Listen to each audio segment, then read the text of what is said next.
All right, big win, Kings fans. Welcome into another episode of Hockey Royalty Live, the official podcast of hockeyroyalty.com. Tonight, we are talking about the stellar road trip, Hiller's tenure. The Clarke train is at full speed. PLD stock is rising in the return of Victor Arvidsson. Get in the chat, like and subscribe. And let's go.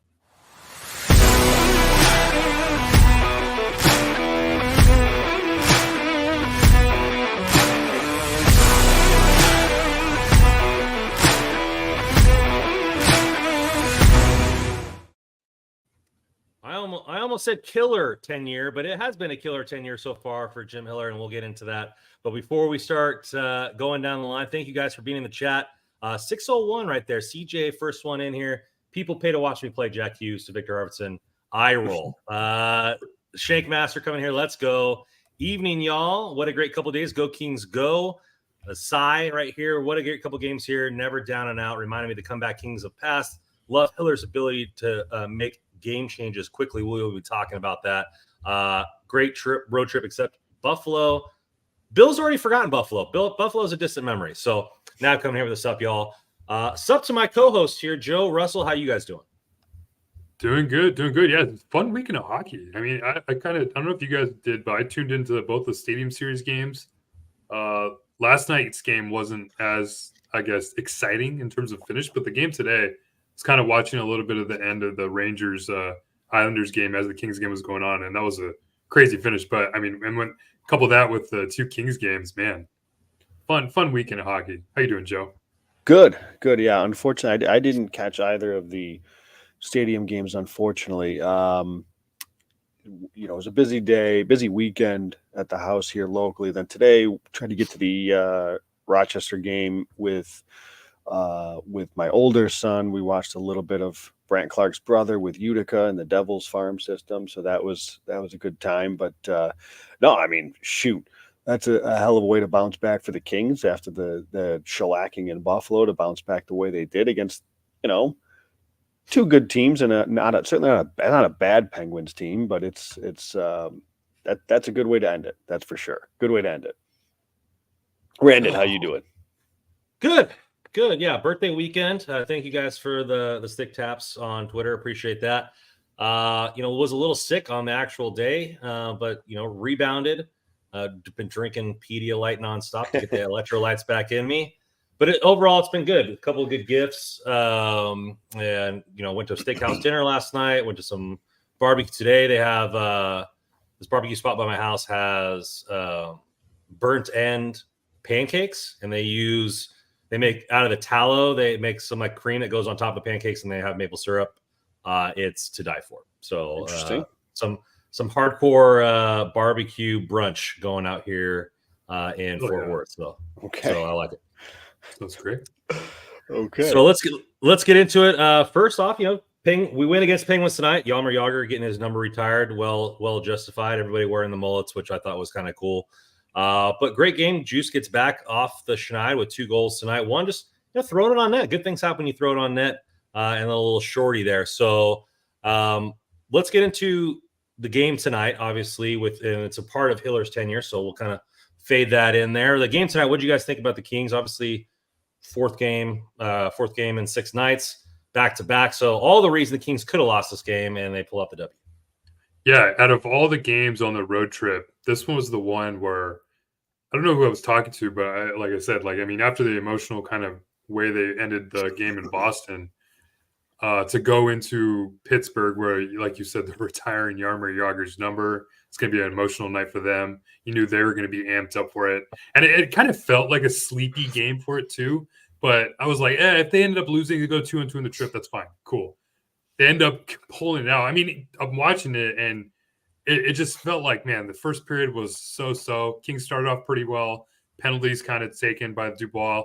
Say what you will about them. I thought the second one was probably a good call. First one was whatever, but second period super sleepy. And then you're watching it too with all the mix and matches that Hiller's doing throughout the lines.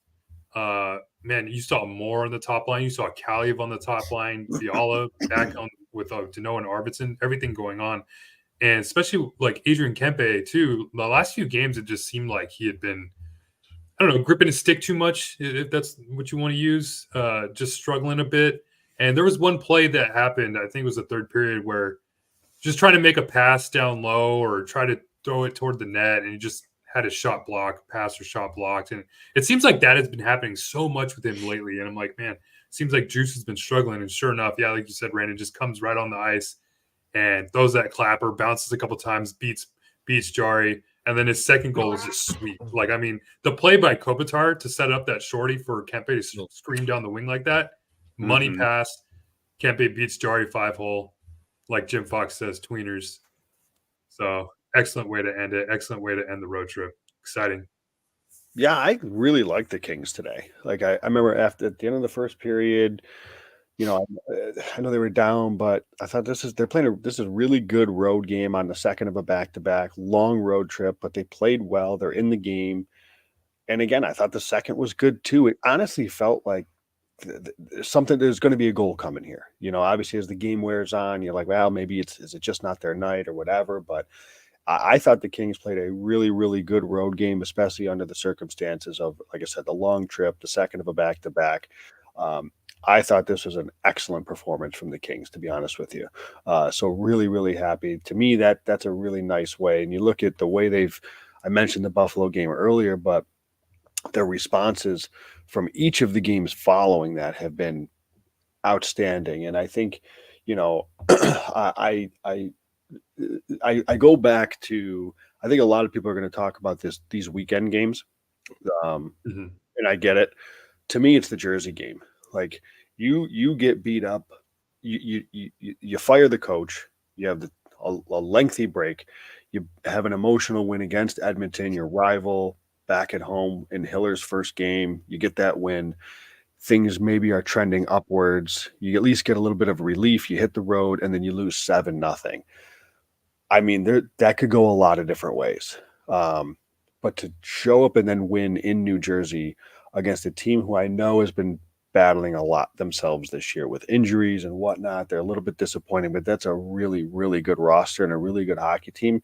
To beat them after the ass whooping that they just got, that win right there is the one that I guess if I were to look back later in the season, that's the one where it's like it could have gotten away from them right then and there, and it didn't. They kind of stopped the bleeding and then just kind of kept things going on. So I'm really, really happy with how they've kind of responded to some tough situations, right? The loss to Buffalo, the comebacks against Boston, the comeback here against Pittsburgh. So they've dealt with a lot in this road trip, and they've come out of it really well.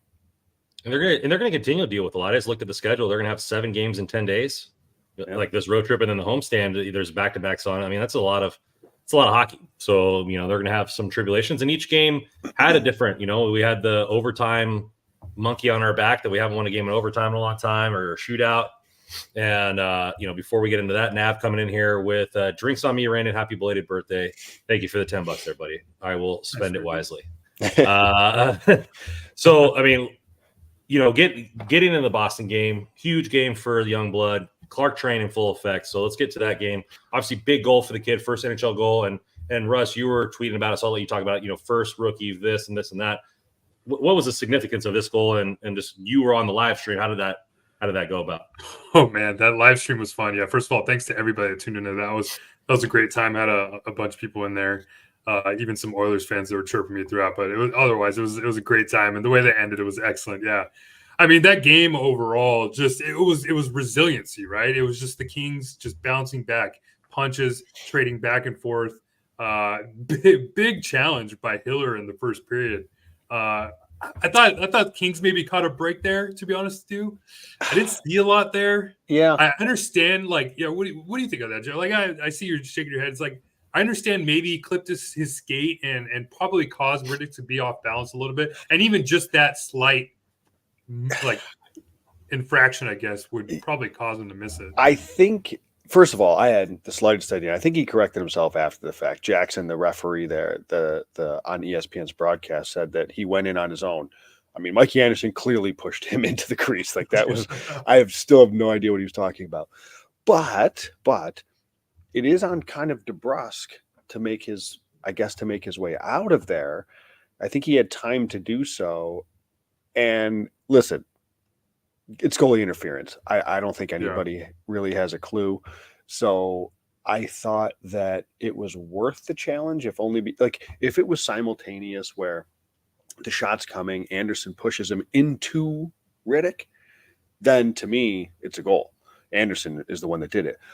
But Anderson pushes him into the crease, not into Riddick. And it's really DeBrusque as he's kind of making his way out that kind of just ever so slightly does enough to Riddick. So honestly, I wouldn't have been surprised if that went either way. But I think it was obviously hindsight being 2020, but I thought it was a good challenge just because of the time that elapsed between Anderson pushing him into the crease and the shot and eventual goal coming, if that makes sense. No, yeah, 100%. I think it's a good challenge too, because you also have like a really good penalty kill. You have the best penalty kill in the league. So if it is a 2-0 deficit at that point, then you kind of rely on your good penalty kill. But even then, I just surprised because, I mean, for the rest to make the call on the ice, that's a goal, and then overturn that. I mean, like you said, Joe, we're talking like slight contact here. We're not talking like he shoved him in and Riddick is falling over. Like he kind of fell. But even then, take it, right? Yep. And that was kind of like, it was just good to see the Kings just bounce back. You saw and everybody making a play. We saw Matt Royce score. We saw Laferriere score. Dubois played really well. Byfield had a point again. So, I mean, just the entire, like the whole time, and especially when he goes to overtime, you're thinking like, and that savvy goal by Kopitar and Doughty. It's just like, man, just Doughty knows like those are two minds that know exactly what each other's doing at that moment. Doughty knows I'm going to throw this on at a decent amount of speed just so Kopitar can get a touch on it. And Kopitar knew exactly what Doughty was doing. Perfect way to tie it. And then our boy Brent Clark, or Randon's boy Brent Clark, he's been running that steam engine all season long. Finally hops on board with Deneau making that nice little bounce pass. I mean, Randon, what were you thinking when you saw Brent Clark and that breakaway goal? I mean, I was sitting there. So I'm sitting there on the couch, kind of getting over the sickness, and I'm just kind of laying there and like, oh man, overtime. You're not too happy about it, like this is probably right. Not gonna That go feeling, well. right? And Just like, oh, here we go. And then you're like, oh, penalty. Oh, I got 4-3, and I was like, okay, we can just ride this out and get to the shootout. Maybe we have a chance. And then it's like, okay, cool. Like it ended, and then the puck kind of floats, and I'm like, he's loose. He's loose. like go. Like I was just like cheering on a horse at like the Kentucky Derby. I was kind of like doing the come on, man, and then just can opener, just whipped him open, and I was in my apartment just like you were on the live stream, just fist pump in the air and stuff that. It was great, man. Like he deserved it, and the whole team, he's pumping down. The whole team's clearing off the ice, and perfect. Whoever took that photo of the entire bench while he was going down, like everybody's like the mixed emotions. Like somebody were stern, some people were like wide open. You guys, Turcotte was like, "Come on, man!" Like the young guys rolling each other on. Like it was. Oh man, it was just perfect, and that's why you draft a kid. Like that's the Brent Clark that and not afraid of the moment. I mean, it didn't look like. I mean, his face was glued. Like he was ready to go and buries it. Like no, it was pure decisive movement, no hesitation whatsoever. That was pretty. That was pretty. To make that move against Linus Ullmark, I mean, I don't know if you're thinking of the goaltender at the time, but for him to make that kind of move, normally you see young players that probably in that moment would just try to beat him with a wrister or something too. This guy was taking move. This is the best part of these young kids. I think of it the other way around. Like I want the young guy on the breakaway because I think they're much more, especially Clark, the confidence he's much more willing to just kind of be free flowing. That was fantastic. I want to go back to something quickly that Russ said. You mentioned Dubois' name. You mentioned Laferriere scored. So thoughts here. We talked about Pierre-Luc Dubois, I don't know, all season long right now. And we've talked about his wingers, right? And we've talked about getting him somebody else. Like I think we generally like Laferriere. I know I do. I think that duo has been really good together. It's just who's that other piece. Kempe was there for a minute, seemed to work okay, but McClellan went away from it. And I know I'd wanted to see Trevor more. I would have been open to Byfield. And so Byfield is the one that plays here with Dubois and Laferriere. I love it. I think this is doing exactly what we were hoping it would do. I know me personally was hoping it would do that. More kind of north-south speed of Byfield is a good complement to the other two players, particularly Dubois. Dubois seems more engaged for whatever reason, but he is. And I think that line arguably is the team's best line right now. I think they are absolutely buzzing. You look at just their numbers from today per natural stat trick. That was the one line that played more than anybody. They played over 9 minutes of 5-on-5, 15-6 in shot attempts, and they had a 56% expected goal share. And through the season, when those three have been together, it's only been 28 minutes. They've got a 68.8 in possession, 70% expected goals. Again, I know it's only 28 minutes, but boy, I really think that getting a guy with the motor of Byfield is really pulling a lot out of that line. And then you're starting to see a little bit more finish, right? Laferriere scores the other day.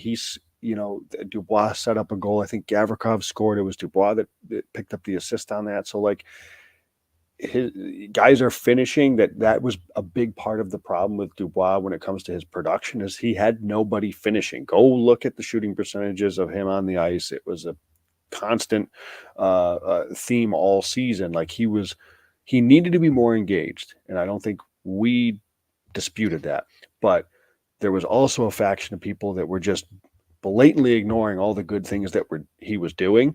And we're starting to see some of that come to fruition in terms of production with some pucks going in. So just wanted to get your guys' thoughts on the line of Byfield playing here with Dubois and Laferriere.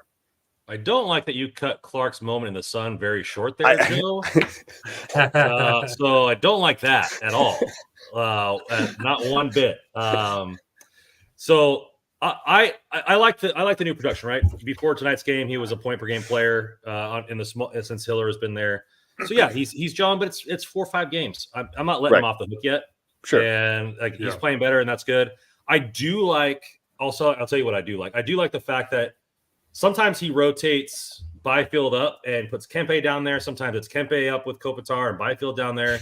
Like they're not afraid to mix it up mid game based on what they need.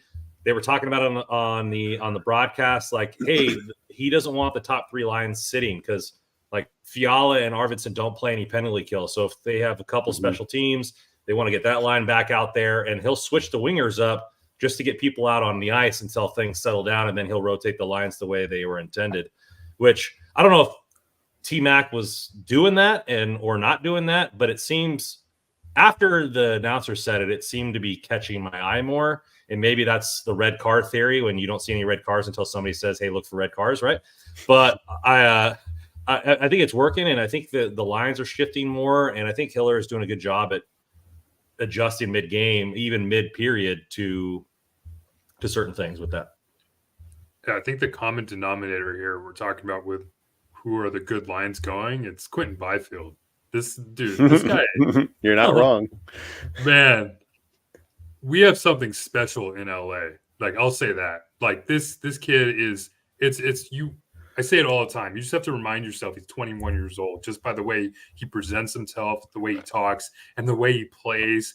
Just like every time you see Byfield on the ice, I'm like, oh, I feel pretty good right now. Something good's going to happen at this moment. He's just using his speed. He's using his forechecking ability, his length, his power, his strength, everything that was on his scouting report is coming right into our eyes right here in front of us. It's been excellent to see. And yeah, the combination with him and Dubois, it makes absolute sense that it's working, right? I mean, what we've seen Byfield be one of the few players who's not afraid to go to the front of the net at all these probably this whole season, actually. So for a player like Dubois, who's constantly looking for somebody in front of the net or in the slot, that match should work out pretty well. And it has. I mean, you look at that. I mean, that goal in New Jersey, it's a power play goal, but even then, I thought that goal, that tying or winning goal, I guess, by Byfield, assisted by Dubois and Clarke. That's like Dubois made a great play along the wall, using his strength, getting it to Clarke. And I think like so much happens that play that it just kind of exemplifies each player's strength that was involved in that moment. I mean, you see Dubois using his puck protecting ability, getting the puck to Clarke. And just in the handful of games that we've seen from Clarke, he has a great knack for getting shots through the net to the net. And it's such a simple thing, but it's huge, especially when you have a big body like Quentin Byfield. And that goal that Byfield scored in New Jersey, I still think the Montreal goal is my favorite one so far of Byfield's career. Just the way he drove around Caden Gooley and kind of put him in a washing machine there. It was great. But then that goal that he scored to take the lead in New Jersey, that might be my second favorite because it exemplifies everything that he's so good at. His strength, his body positioning, and those hands that he uses to put the puck in the net just in that tight of space. It was just beautiful. But yeah, I've been loving those two together. And yeah, like we're all big fans of LeFerrier, so it's been a fun line to watch. Brandon, I'm bringing the Clarke back. I'm bringing Clarke back for a second, so you're going to like this because I'm glad Russ just said this. Because I kind of you like how I brought in a little bit more Clarke. I was like, you got to sprinkle it a little bit more Clarke. I'm bringing it full circle because I'm glad that you said that, Russ. I was thinking about that today, watching the Penguins game. Is Clarke's not only his ability to get pucks through, especially on the power play, because it's his willingness. Because you also have to have a guy that's up at the top that's not afraid or not hesitant to put a puck toward the net. And what he's doing is you see he's not winding up. He's not taking the hardest shot you've ever seen. He's making a quick play with his feet to get himself into space, to get himself into a shooting lane. And so a puck can get through. So he beats that top killer. He can get the puck through. And then again, he's going to do that if there's traffic, if there's a lane to get it through. And I'm glad you said that because that was something I wanted to make sure I noted today because I noticed it against Pittsburgh, especially. And yeah, that's a really, really good thing. So Jordan Spence, not to say Spence necessarily wasn't doing that, but this is kind of why I like the idea of Spence, God forbid, in the same lineup. Because imagine, because with Clarke's ability and willingness, like I said, to put a puck through from the top, okay, Spence has much more of a howitzer. He's got the one-time clapper. If Spence is on that left flank, the Killers now have to respect both because Clarke has shown a willingness to put pucks through. But Spence is going to have the hammer. So I really think that could open up so much more if you have Spence over there on that left side. I know we'll never see it because God forbid, but I imagine the possibilities of those two on that second power play because just of their willingness and Clarke's ability to get pucks through in sometimes high traffic areas. Mm-hmm. Yeah, I noticed that too, especially in the Boston game and in most games where sometimes the power play, it'll be pass, and you're like, okay, where's the shot? And he'll be like, okay, we need to get something towards the net to create some chaos. And it works. And you saw that in every level that he's at. And like you said, Joe, it's like a nice little change up. He just like throws a circle change up there and gets the defense off kilter because they're expecting a hard shot. The goalie's expecting a hard shot, and then it kind of just throws it the wrong way, and you get a tip from Byfield, and to score that goal on the assist in the Boston game. So he is, he's still growing, but I don't think that he should ever be in the press box ever again, and that sucks for Spence because Spence is the defenseman leading the team in assists. So neither of them should be. Yeah, neither of them should be. You're it's so right, stupid that we've gotten to this point where now they're like I'm hearing like people compare the two, like, oh, Clarke is better than Spence. Like nobody's doubting that Clarke probably has a higher ceiling than Spence and maybe even is a better player than Spence right now. But there's no reason that we can't play both. They're on the same roster. There's a reason like you can have them both in the lineup at the same time.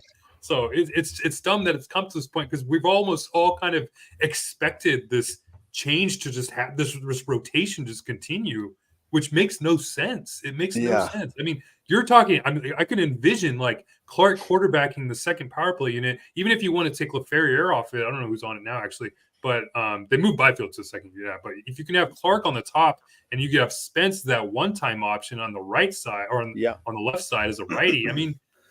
Like, it sounds too good. Too good. Yeah, and then Dubois can be on the right with QB down, and I think they've got more in the bumper or Deneau sometimes that they've used both in the bumper there. So like, I mean, crazy. It's crazy talk. I know it's crazy, but Kings don't like to have nice things. No. It's just like makes you wonder. The sad thing is, they have the nice thing. That's We need to. Hey, next show we need to bring back the tinfoil hat segment to talk about this a little bit more, because it's the only reason that they're not doing it at this point. It just makes no sense.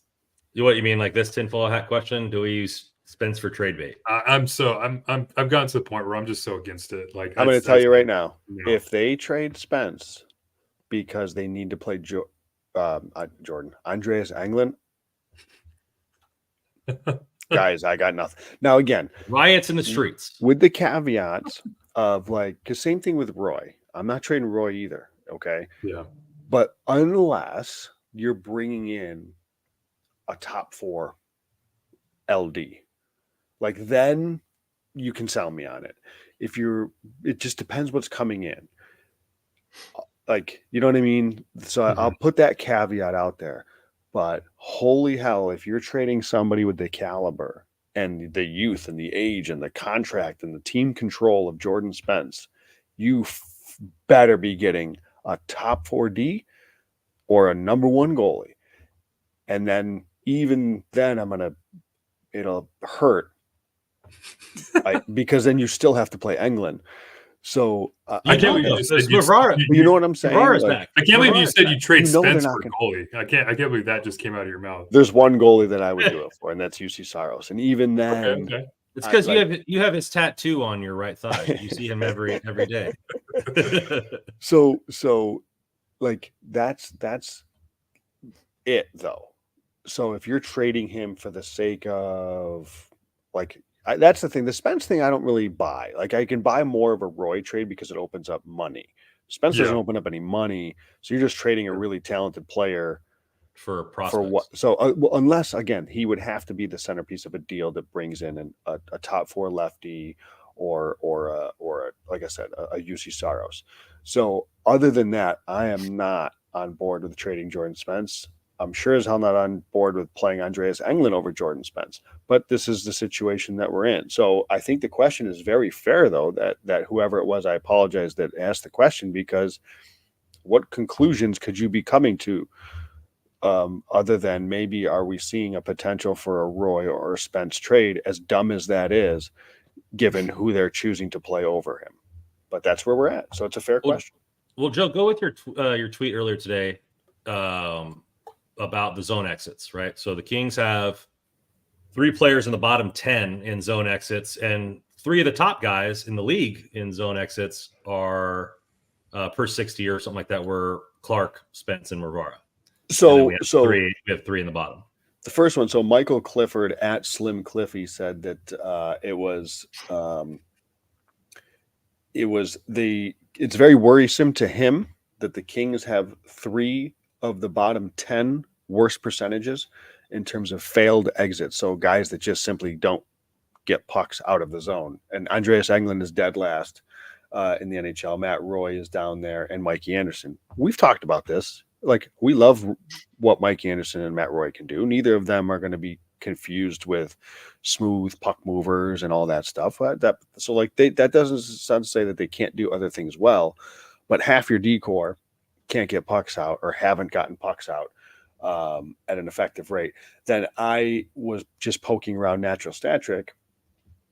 And again, sample size consider here with Clarke, Moverari, and Spence, but the top 3 defensemen on the LA Kings in individual scoring chances. So scoring chances for these 3 individuals among defensemen per 60 minutes: Brent Clark, Jacob Moverari, Jordan Spence. Again, not all that surprising. And again, I'm continue to be baffled by the matches reluctance. The eye test, right? It does. I continue to be baffled by the reluctancy to give Moverari a fair shot in that LD3 position. I know he's been hurt recently, but all that to say, like, back with the rain, I think he got 3 points in his first night back or something. He's a good player. I mean, he's a good player. He's an underrated puck mover. So I think he fits just as well. So I just think that, because I'm very curious to see as we approach the deadline if they do look to upgrade England or if they're just legit going to roll with them, because I do have serious concerns when you've got a decor the way the Kings are built. You guys know I've had a problem with the way this decor has been built for a long time. That's not beating Dallas, in my opinion. They can't handle the speed that Dallas brings at them. So I haven't seen a win in Dallas in like 4 years. So like I said in the last pod, if they have 4 home games here, guaranteed. That's where I'm taking a step back. I'm like, okay, the matchup entering today, I haven't seen after the Pittsburgh game, but entering today was, I believe we would play Dallas. The Kings would play Dallas. I don't like it. I don't like that matchup. That's my concern is you have a decor that is built to kind of like, it still is. Okay. So you have a decor that's built to get, zone entries or block zone entries. But if a team can get in, you have to be able to get pucks out. Now, obviously it's not all that jarring that 2 of the guys on that list for the Kings are left D. Like, the way the Kings want to do it, if they're able to get the 1-3-1 set up, is they force them to the left side. So the puck, that's when Anderson and England and Gavrikov can be aggressive, force the dump, and the right shot D can make a play out of the zone. That's ideal. But that's not always going to happen. So it's just, I just continue to have concerns about the decor, and that's where I'm at right now. I'm going to ask you this, Joe, because you brought up an interesting point about, like, I've been seeing more and more rumblings about the Kings looking for a new goaltender. Mm-hmm. And I guess it makes sense, like, with some things that have been going on. I mean, Talbot played pretty good today, but even then he's kind of been struggling. And Riddick he's been good, but you never know, probably. I'm not going to say that they need to go out and get a goaltender, but I understand their conversations. Sure. Let's play. Why don't we just do a tinfoil hat segment? Let's have some fun here. Would you think that the Kings are a better team with a right shot defensive core of Doughty, Clarke, and Spence, and with a goalie of Saros, or would you just roll with what you're rolling with now? So I'm saying, would you trade Roy and package? So basically, Roy in a package for you. I think the Kings. I think I would do it. If it's Saros, I would do it. Now, it depends on the rest of that package, because again, it's tough, right? Roy. What makes Roy difficult? They're asking a lot too. Apparently, of course they are. He's a 28-year-old. He's got one more year left. He's got one more year at $5 million. So, yeah, of course.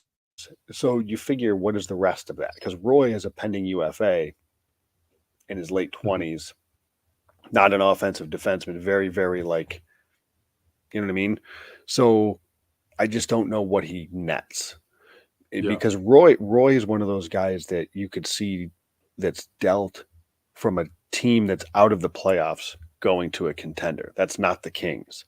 So the Kings, in order to deal Roy, you have to get something of value back. So whether that's Saros, but if you're getting Saros, boy, are you adding a lot to that package, right? What else is going there? Is it Kaliev? There's going to be a lot more to that package. Yeah.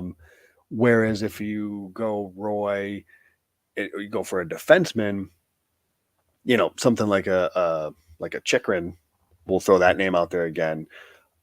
But again, it's tough to do, because if you're Ottawa, you need more. Because you probably have to find a third team in all this, right? Or even just trade Roy and then, or be willing to add to the package. Like, if it is Roy plus a piece, Roy plus Kaliev plus a pick enough for Chikrin, for example. And I say Kaliev, insert young player, insert prospect. It doesn't have to be Kaliev, just throwing his name in there. But you know what I mean? It's Roy, who at least the team that's getting him has an opportunity to sign him, plus a young player who's under team control, plus a pick. Like, is something like that get something done? And if you can't do that, I'm not trading Roy then. And I know people don't like the idea of losing something for nothing, but the Kings are in a playoff spot, and I do like Matt Roy.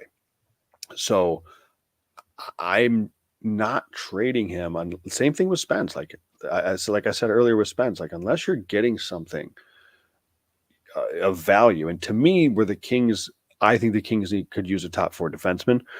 So but I don't know how you get one of those without trading, like a Jordan Spence or something. So that gets really tricky. And again, the goaltending market, I'm not trading for a goalie unless it's Saros. I don't think like Markstrom. Perfect for the Kings right now because of his contract, and it helps that he's got 1 year left at a good number, and he's still young enough to where I don't want the Kings to get stupid with Saros, but like, you know what I mean? Like he's young and he's. I think he'll want it. He'll want an 8x8 or 8x8.5. Like you got to probably he'll want a deal. Yeah, that's true, Randon. You're right, and I'm not. But that's why I say like his contract is like perfect for the Kings because they still have Kopitar for two more years at $7 million. I mean, their cap space is really limited for probably the next year or two. So if you can find a way to squeeze in Saros, because what is Saros' contract, like $5 million? 5. Yep, 5. Yep. Which That's I mean, fine. this year and next year, $5 million for Saros. Yep, I'll take it.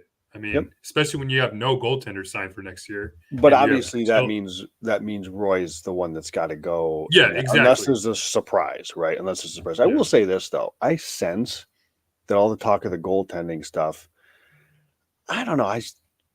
I know. I think I've heard Elliot Friedman on 32 Thoughts say it. I just will believe it when I see it. I think like the Kings.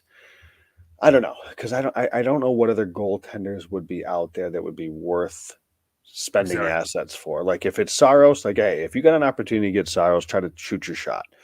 But otherwise, like I'm not going after Jake Allen. I'm not going after somebody like that. I don't think the Kings should. Your boy Markstrom's kind of been floating out there. He's interesting. I don't know why the Devils haven't done that yet. They're just I don't know what they're waiting for. I am interested in Markstrom, although I don't know how many years he's got left on his deal. His is a little more. I think his is 6 years. There's 6. He's got two years left at $6 million, so that's a little bit heavier. But I mean, I like him. I think there's going to be other teams, like I said, New Jersey that just needs to get that done way more of a priority than the Kings do. So Markstrom is Calgary's goaltender. I see Nick asking in the chat. Just wanted to yes, but barring one of those two, like who else are you going to really trade for that is worth? Is that genuinely that much of an upgrade? Because you mentioned the penalty kill earlier. The Kings have their penalty kill save percentage would be a top 10 5-on-5 save percentage, which says two things. Their penalty kill goaltending has been incredible, and two, probably not that sustainable. But like the goaltending isn't an issue. Like the goaltending is fine, right? It's not a problem. So I don't think the goaltending is the number one priority right now. Like I know they're not the sexiest of names, but I just don't think. Like I think, like I said, I think they need a defenseman. I think that's if they're going to go shopping in the deadline. I know they're tight against the cap, so they may not be able to, and whatever. Defenseman is where I'm shopping.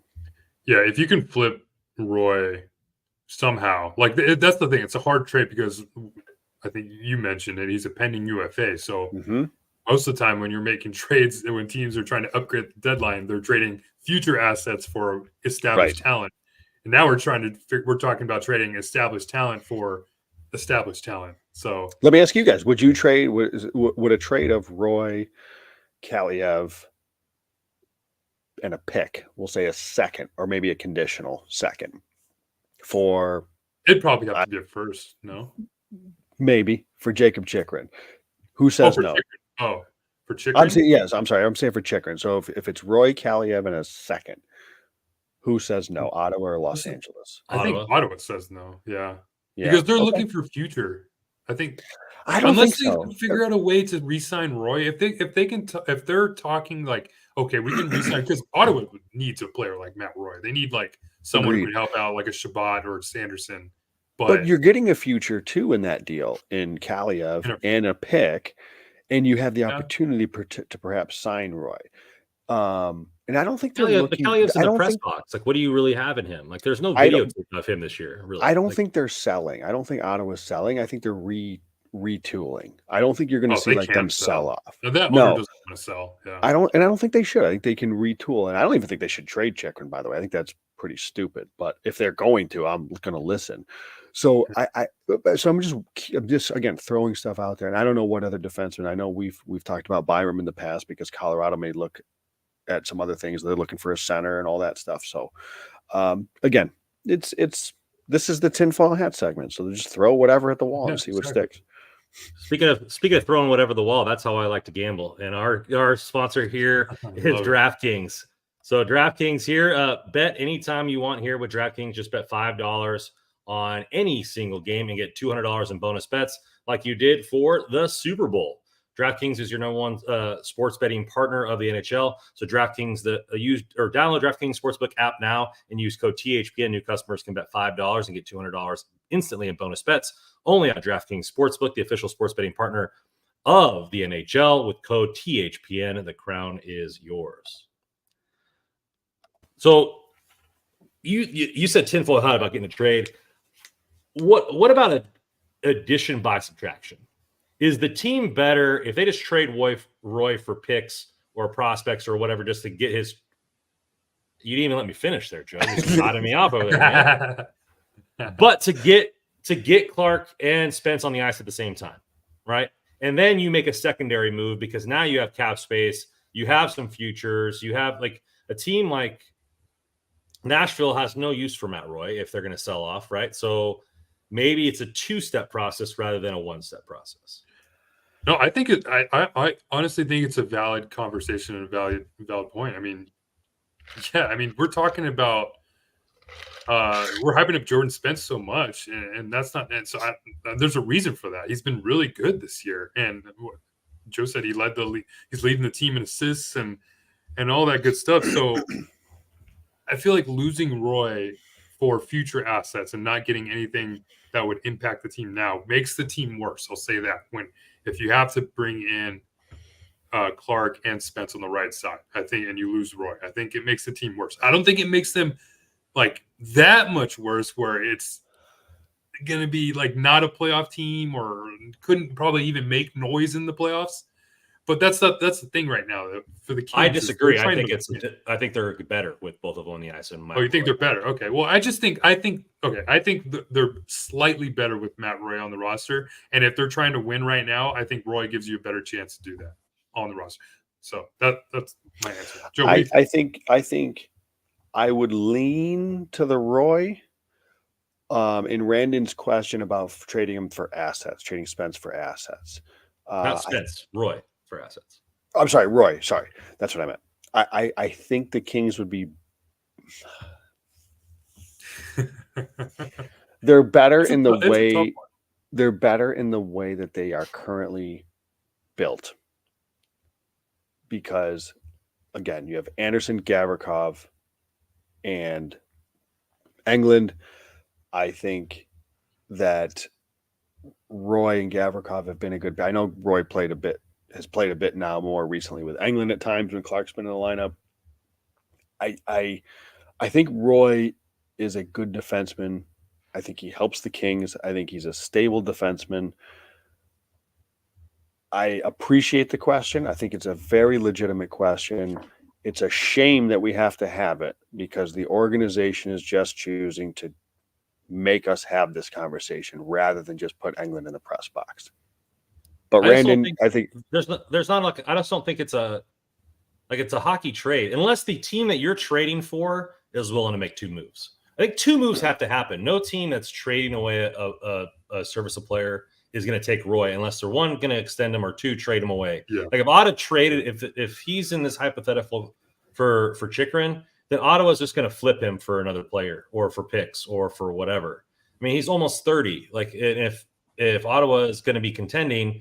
Like, I don't think it's next year. I don't even think it's the year after. So, like, is Roy really going to help you in that championship window? Probably not. So then maybe you flip him to a team that is in a championship. He also has to choose to sign there, right? He's like, does he want to play in Ottawa? Right. So like, I think there's too much. I think it's either we have to make 2 moves to make it happen, or another team has to make it 2 moves, or like you said, Russ, a 3-team trade where everybody gets what they want. But it's not going to be anything easy. And as much as you guys are, trade deadline junkies and stuff like that, trying to get your fix in, I think there's a big percentage chance that the Kings do nothing. And Agreed. It's crickets. Yeah. I think you're right. I think you're very much right because, well, first of all, I mean, Blake's more or less said as much, and the Kings are tight against the cap. And again, like one of their biggest assets right now to trade are probably Roy, who's a pending UFA, who you can't just sell. I don't think you should just sell for assets, future assets. Spence, who, boy, like I said before, you better be getting something legit coming back. And again, I guess Kaliev, right? He's been a disgruntled. That's harsh, but like the kid wants to play and he's not playing. So, you know what I mean? Pounding his fist. Right. So. And then when you do play him, you don't play him on the power play where it's his best. Yeah, I thought that was strange. I would have liked to see him get some power play time. But so I think Kaliev, I still think Kaliev's got, I mean, his value is not what it probably was a couple of years ago. I still think he could be a decent piece here. So I think he can be a piece to get something. So I think those are probably your 3 biggest assets. And the problem with the latter, with Spence and Kaliev, is they don't make any money. So you can't bring anything in because of where they're at with the cap.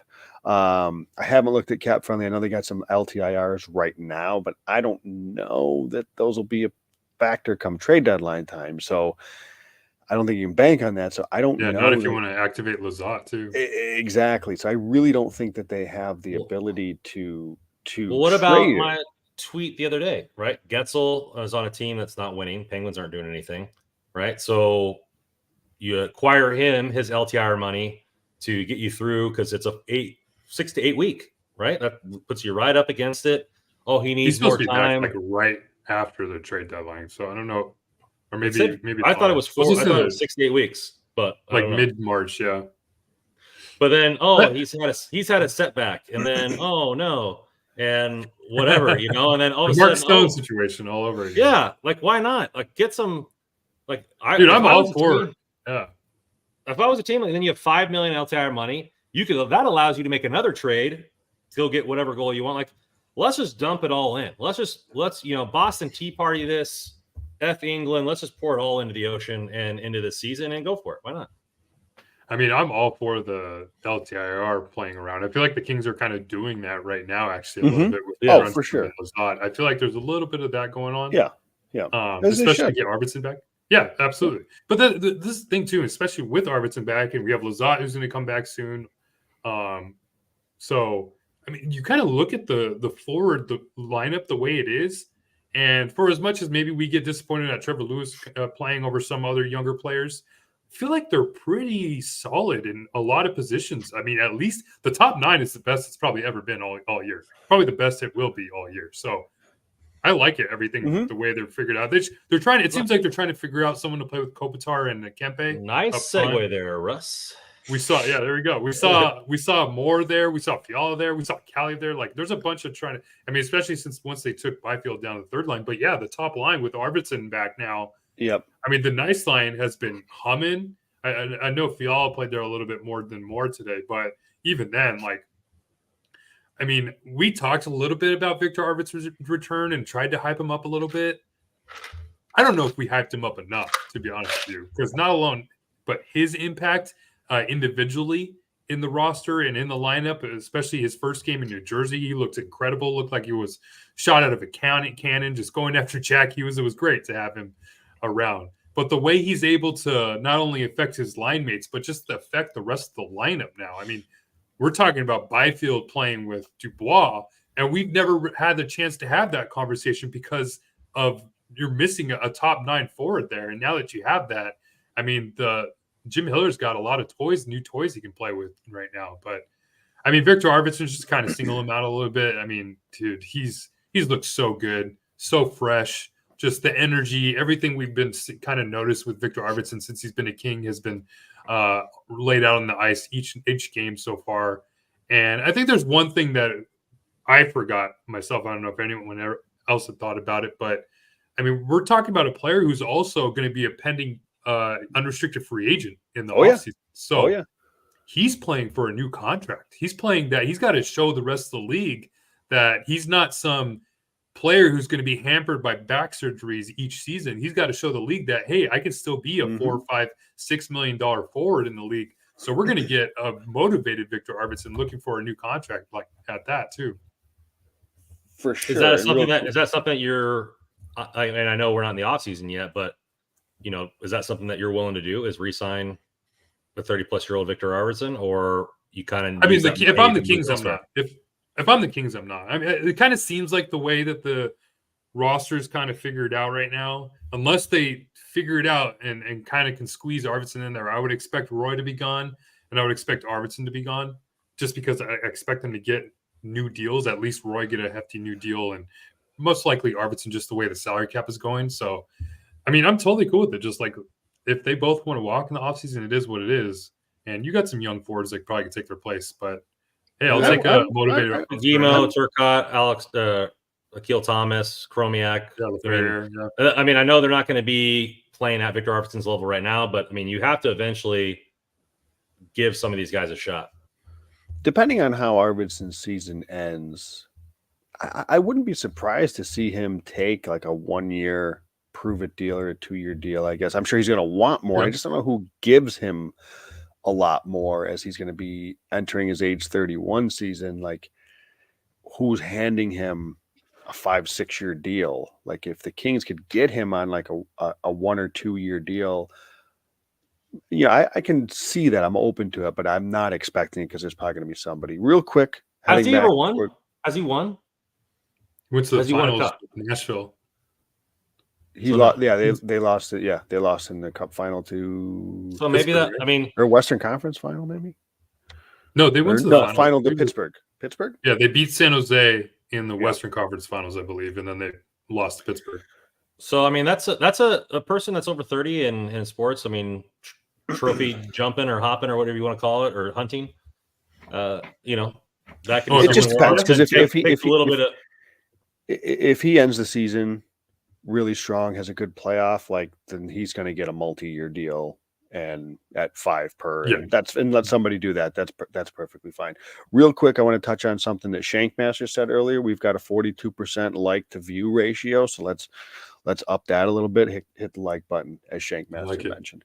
But yes, dude, the Arvidsson, I think we were right to downplay it, just because guys coming off a back surgery doesn't play the game. I think it'd be a little unfair to expect him to step in and be like, oh, he's going to be Victor Arvidsson of hey. Like, no, I mean, it's going to take a little bit, but he's come out hot. The line looks good. He's playing well. And I think that's a really, really big, it just adds that much more depth to where that third line, doesn't have to have kind of a revolving door of a Anderson Dolan or a Grundstrom or a Kaliev. It can be Byfield right now, at least playing with Dubois and Laferriere, because you got Arvidsson up in the top 6 again. So I think it really does help some things. I like it. I think he's been really good. So I'm definitely, it's a huge addition to the Kings top 6 and top 9 in general. Like, it's just a really, really good, it lengthens the lineup. You mentioned how this is probably the best the top 9 on paper has been. And now you've got a lot of options for the fourth line.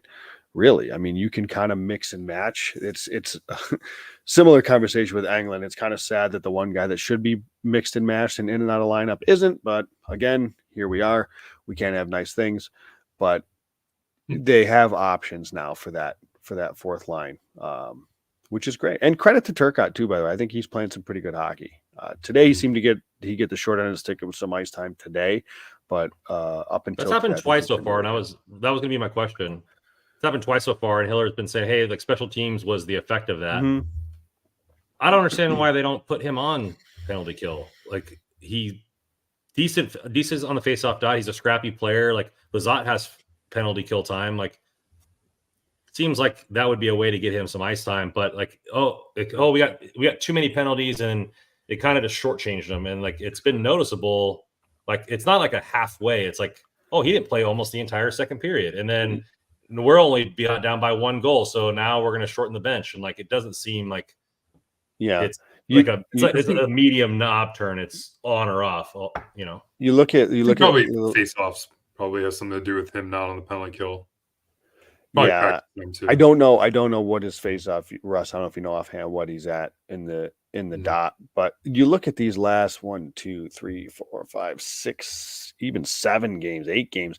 I mean, there's not as much 5-on-5 time. I mean, there was 39 minutes of 5-on-5 time in that Devils game, 43 minutes of 5-on-5 time. There's a lot of special teams. He's at 54% this year. Yeah, so that's so I think though with Turcotte, it's probably a situation, Randon, where you're coming into it where you've got kind of an established group of killers. I think the penalty kill is one where you're going to lean on guys you trust rather than throw a kid in there. Do I think he can do it? Yes, I do think he can do it, Randon. But I sort of understand it, and this does happen. It happens at my level where you've got guys that don't play special teams and they just get lost in a game where there's a lot of penalties, and it sucks because there's not a whole lot you can do. You try to find a spot here and there, but there's times where you kind of lose them a bit. He seems like a player that, though they were doing wing rotations today because of the penalties, you know, where Kaliev was up on the first line and stuff like that. He's played wing before. Fair point. Yeah, I'd like to see that. Like throw him up there just for a shift on a wing with somebody else, you know, and then good point. I think so. Especially, I don't think that would hurt. Sorry, Russ, but I don't think that's a bad idea, Randy. Just because, kind of wouldn't mind seeing Lizotte play or Turcotte play the wing when Lizotte comes back. So, right, unless they just for some reason don't want him on the wing, I don't know if that's a thing. Like if like an organizational thing, like they just listen. He's a center. I don't know if that's. But I would love it if Lizotte comes back and Turcotte can stay in the lineup on his wing. So, yeah, Brandon, that's a good point. I wouldn't mind seeing him on the wing a little bit here and there.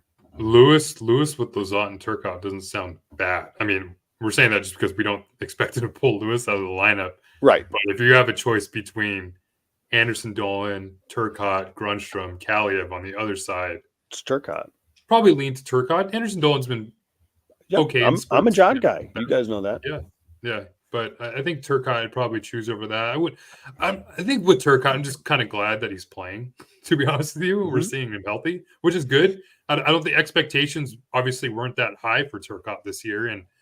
And to him, just to make an impact, he had that really fun game in Nashville with the goal and the assist.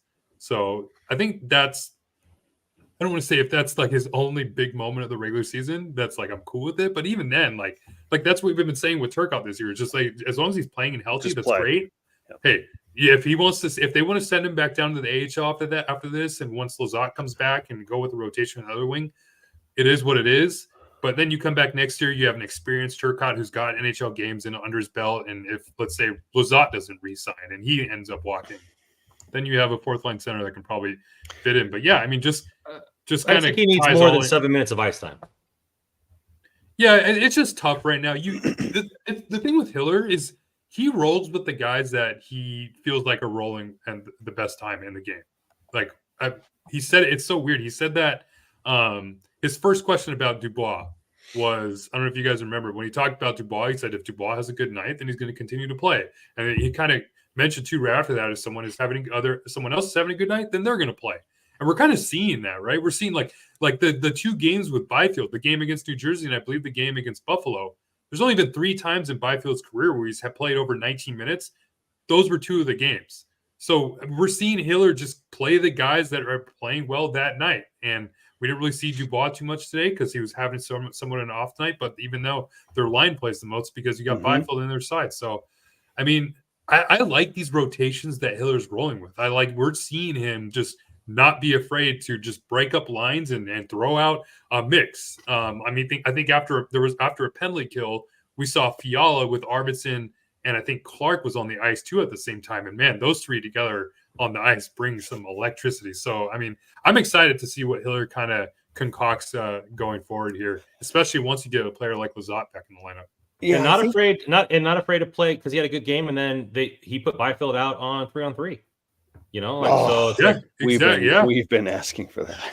and it didn't work out right in the beginning, but him and Dubois were out there right away, you know, and so yeah, it's I do like that. Like it's I guess we're tying a bow on the Hiller tenure because we took the long route to get here, but I like his willingness to move things in game, throw different forwards for a shift or two.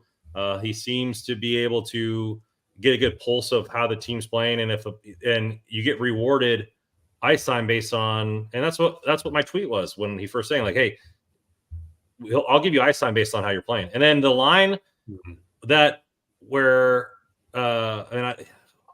was this before he got the coaching job? Anyways, where that third line they scored all the goals or whatever, but Turcotte was rolling and they gave them plenty of ice time. I don't know if that was right, if that was the first game of Hiller's or if that was right before. But the point is that he's noticing when players are playing better and then kind of tinkering a little bit and then shoving that line out there a lot more. I think, and I think with that is I wasn't expecting anything drastic from a system standpoint because you got these guys that have been used to this for a couple of years now. I don't think you're in a playoff spot, right? It's not as if you've got to like really push a panic button per se. Maybe refine some things. Well, we already pushed that button, yeah. We did, but he didn't need to. And I think, like you said, Brandon, you used the word make some tweaks here and there, and then, he kept a lot of stuff.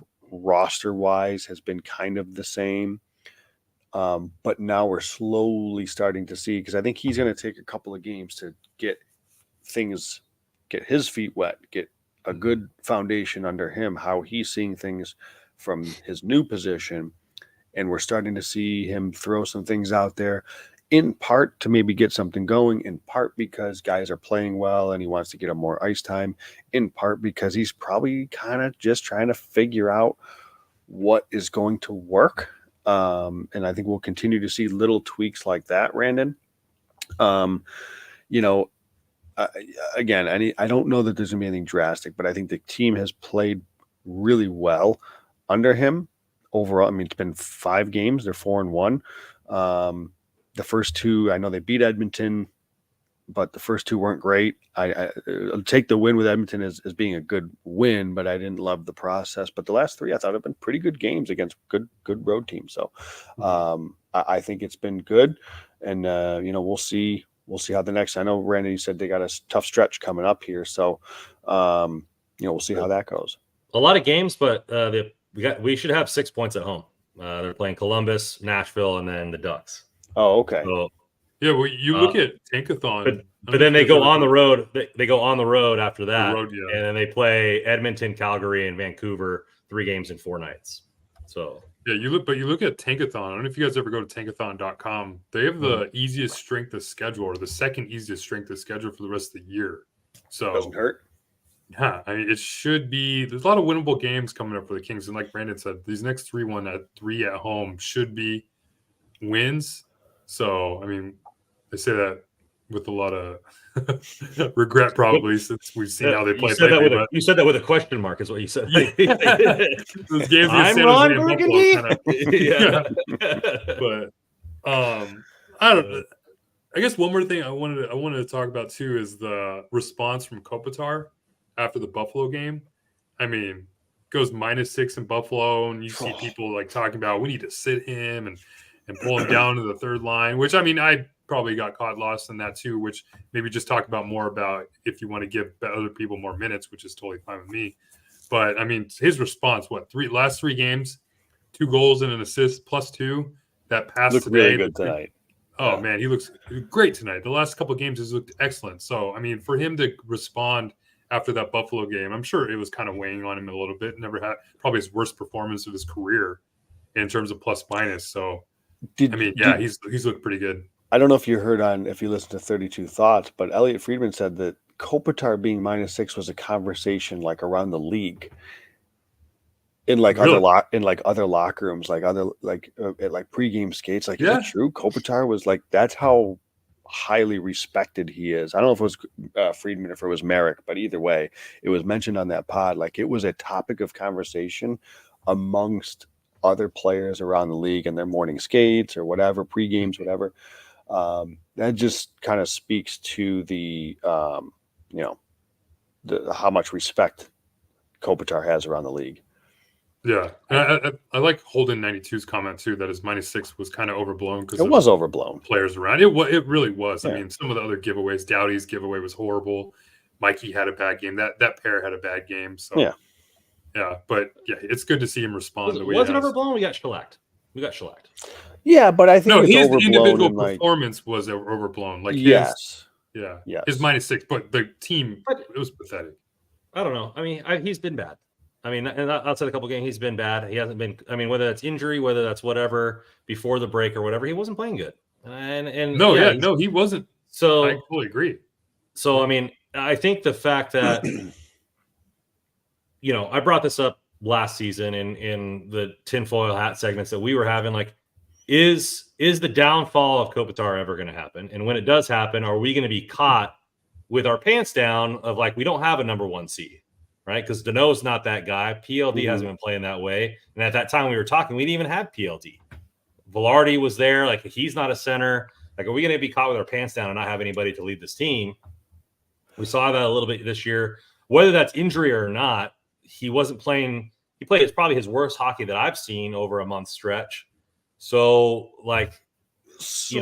and that's why I think that's why they made the trade for PLD. Now, whether he can be a number 1 center or not is a future conversation, but it's kind of like, it was kind of like oh well, I mean, is this the end of it for him? Let me ask you this though. Let me put it this way with regards to the 1C and that whole conversation. Because listen, you're right. Kopitar is probably not. You look at some of the top centers in the division.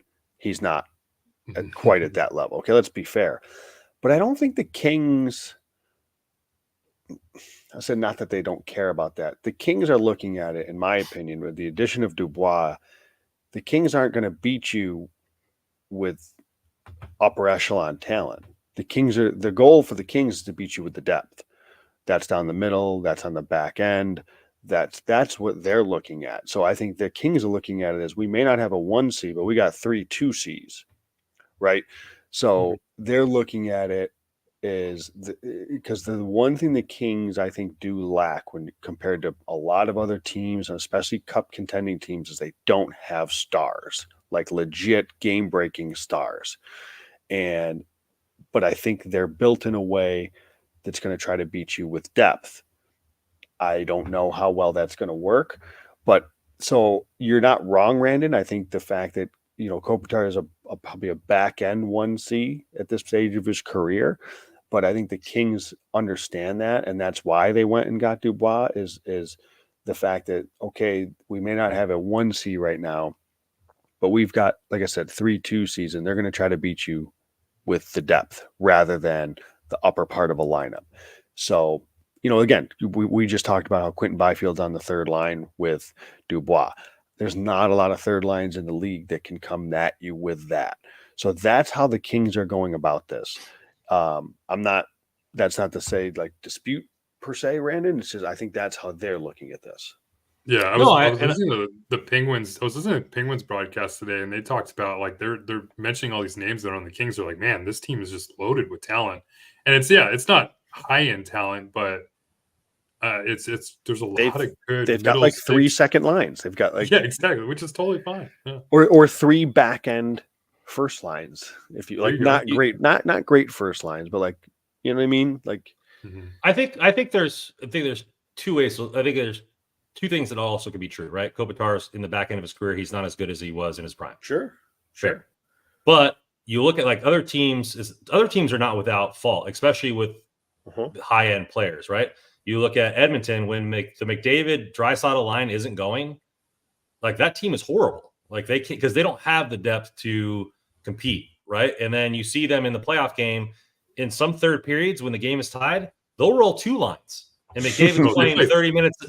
Like McDavid and Draisaitl were playing 30 minutes in that series. Yeah. And so like the Kings can't have Kopitar playing 25 minutes a night like he was in January. Like they need to rely on the depth, like you said, Joe. And so I think there's positive negatives, right? Because, you don't have that line that can just take over a game on night in and night out. But the Kings have 3 lines that could potentially have a good game and be a backbreaker for for a team. So in a 7-game series, I don't know if one's better than the other because It's the age-old question. It is what it Depth is. versus But the stars. Yeah. I mean, at least I'll say, like, finish with Kopi with this is he played 17 minutes in Buffalo, obviously the -6, but the next 3 games, 20 minutes, 21 minutes, 21 minutes, and he's probably looked the best he's looked in quite a while. Like, I'm with you, Brandon. Like, I think before the Buffalo game and even end the Buffalo game, he hadn't looked good at all, and that's why there were questions about injuries. It's like, okay, is Kopitar playing hurt? There's got to be something else going on here, and then it all culminated with that Buffalo game, but. I mean, the last 3 games, he's answered the bell. He's responded well, and I think he deserves a little bit of praise for that. But as far as the future 1C, the future 1C, like the way Byfield's been playing, like I have no concern right now with the future 1C because I see him as like Byfield's going to be a legitimate like superstar in the league. The way he's been playing right now, he's putting up like those type of numbers, and especially the skill set that he has, and just the fact that he's only 21, he's 6'5" already, and he's going to get even probably bigger, which is insane to think about. Like, I'm not scared at all for the future aspects of the Kings' needed star talent. I mean, they'll have to develop probably a little bit more once Kopitar leaves, but the next 2 years, we'll just have to ride Kopitar, I guess, to get hopefully 16, 20 minutes a game. Right now, Byfield's on pace for 28 goals and 66 points. Yeah, money. Which is None what of us I expected wanted that. from him. Well, I said he's going to have to. I didn't expect that, but I said this is what I demand out of him was over 60. Randon wanted 60. Yeah, for sure. You wanted it, yeah. I don't think I was on the fence of like 45, like totally cool with it. But I mean, the things that I'm seeing from him, like this is the step that we needed. We wanted to see. This is the step, and and I agree. I think the future 1C. I think it's conceivable to expect that to be Byfield, but I think it's really smart how the organization is handling this. They're not forcing him into the spot where he's not ready for. They're letting him kind of just grow and evolve with a little bit less pressure, a little bit less, responsibility, if you will, and it's working. And he's been excellent. And I think it's going to be an easier transition for him once he's built up. He's got years under his belt of experience, a couple of years under his belt of experience as a winger, but he's also played top line minutes as a winger. So I think that's only going to help him as I expect him to eventually transition back. But who knows? I mean, if he's this good as a winger, I mean, I guess it depends on what the roster looks like in the future. But yeah, I still think there's reason to be pretty optimistic that he can be the future 1C the way he's going. Or you could just sign Draisaitl as a restricted or unrestricted free agent when he's free. There we go. Do you think the failure of handling Velarde as a center had anything to do with how they handled Byfield as a center? No, I know the teams were in the same. No, I mean the teams were in different spots, but Velarde played 10 games and he had a good 10 games, and then they shoved him into the 2C role. And then he kind of crumbled there, and they've kind of been milking Byfield on the wing all the way up. They've never thrusted him into stardom, like Joe said. So, do you think that had anything to do with it, or because the teams were in different spots in their development? I think that's it. That's more the reason. There was no opportunity for Byfield to assume right now. I mean, obviously. There was last season. He could have played 3C. He could have played 3C. I mean, even then, the third line center. You mentioned Velarde everyone's expecting him to be the second line center. He's going to be the next. You have Kopitar, Velarde now for the future, and everyone's like, okay. Well, we were all excited about it, but then with Byfield, they're like, okay, we'll give him the 3C, which is a little bit less. Mm-hmm. And so I don't know. I think what Joe said, the way he's playing the wing right now, there's no reason to kind of force him back into a center position, just kind of leave him on the wing. But I don't know if they're fixing their mistake from Velarde at all. I think it's a fair question, though, Brandon, and I would say it's more to do with the situation. But that said, I think it's still a bad process. They put a guy in, and that does same thing with Bjornfoot.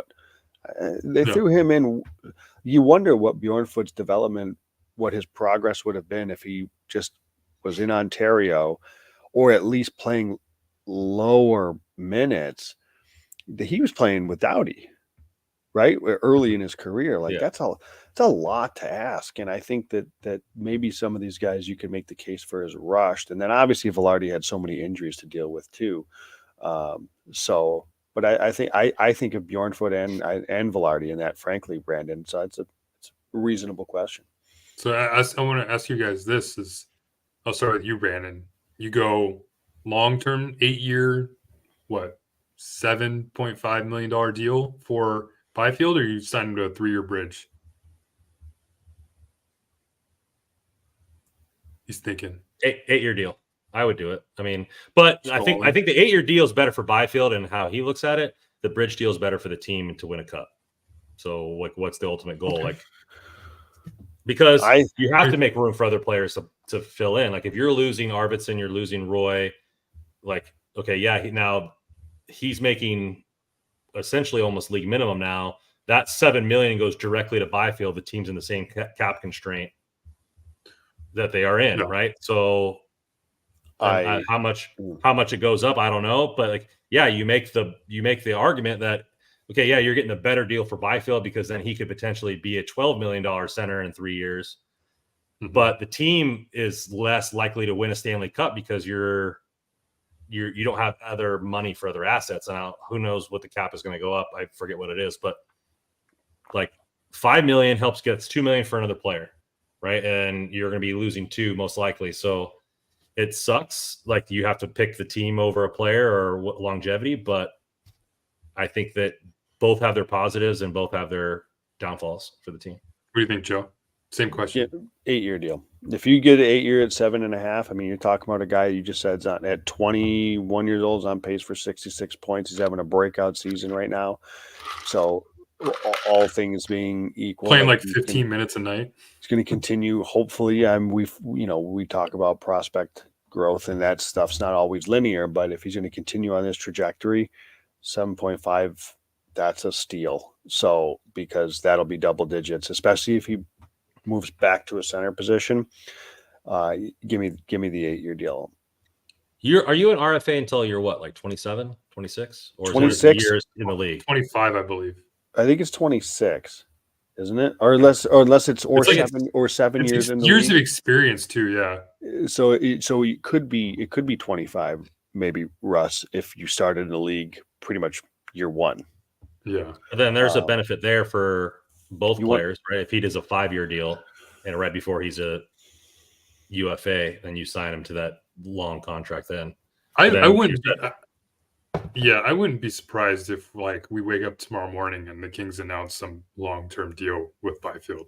Like, to be honest with you, I think you have to just try to. I'm sure Rob Blake's trying to do the same thing at this point. Yep. I don't want a bridge. I feel like it helps the team. It doesn't, like Brandon says, it maybe hurts maybe the next 2 years, especially when you have Kopitar still on the books for $7 million too, because then your top 3 centers are what, 8, 7.5, and 7. So Dano, still a lot. Dano. Oh, and Dano, yeah, Dano too. So 5.5. Yeah, and you have 5.5. So some hefty contracts still in the books, but I mean, you think about how that deal is going to look like 3, 4, 5 years from now. I mean, man, if you're talking about a salary cap that's going to be close to like 95, maybe even 100 million, and you're paying Byfield $7.5 million. That's how Boston won. I mean, you look at Bergeron, Marchand, and Pasta were all making $7 million apiece at the same time, and they took a gamble on that. So. The Kings some of these young guys need to start hitting too. I'm a big LaFerriere guy, but we're getting to the point. I don't know if we start losing, like we're talking about losing Arvidsson and Roy.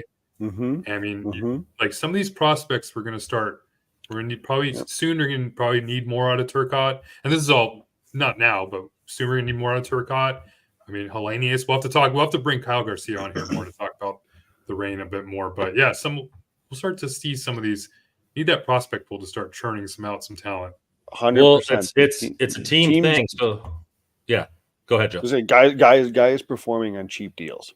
Exactly. I mean, you can probably go through the list of teams that have won cups, and you've probably got guys that are decent contributors making $1 million, real cheap deals that are playing down in the lineup. Like, and sometimes those are young players, prospects, whatever. And that's where the Kings, they haven't thread the needle of, they didn't blow it up, right? They didn't do a total tear down and rebuild. They tried to thread the needle because they had a really good prospect pool. They had some high picks. They still had Kopitar, Doughty. So they were trying to kind of thread that needle and trying to make it fit. That only works is if Byfield's doing what he's doing now, say a year ago, if Clarke is up, say a year ago or whatever it is, and I guess some of this could have happened before, but they preferred Alex Edler, and things like that, Andreas Englund. So you need these guys to perform at young, cheap deals. I think that's what really, really helps. You want to fill your depth, in my opinion, fill your depth of your roster with upside, with guys that can pop, with your Turcottes, with your Clarks, with your Spences. Those are the guys I think that's what's going to elevate you and elevate the bottom part of your lineup. I think the Kings are doing it wrong, but we'll see if it ends up mattering come playoff time. This offseason is going to be strange, huh? It's going to be really, really strange. I mean, you have no goaltender signed next year. We're talking about a Byfield contract extension. Roy and Arvidsson. Lizotte is an RFA. Interesting times ahead. But let's be excited about right now, I guess. Yeah. We are excited. We got some W's today, and I think that's probably going to do it for us tonight. So thank you guys for coming in the chat. We were 80 strong for a long period of time. Smash that like button on your way out. You can follow all of our articles here at hockeyroyalty.com. Please follow us on X at hockey_royalty, at JW Paterino, NHL Russell, at Random Commando 24, and all your rain coverage from Kyle at Kopitar 4 HOF. Russell likes to go on X every once in a while for those chats, for the super chats there. So get on there. Those are also posted on our podcast, and we do some more live game watches as well. So just keep your ear to the ground for all the Kings knowledge. Hockey Royalty is going to be holding it down for the rest of the season. We're getting close, boys, to the trade deadline. Playoffs are right around the corner to see where the Kings end up and if we can make some noise. So thank you very much for coming into the chat tonight. And as always, go Kings go.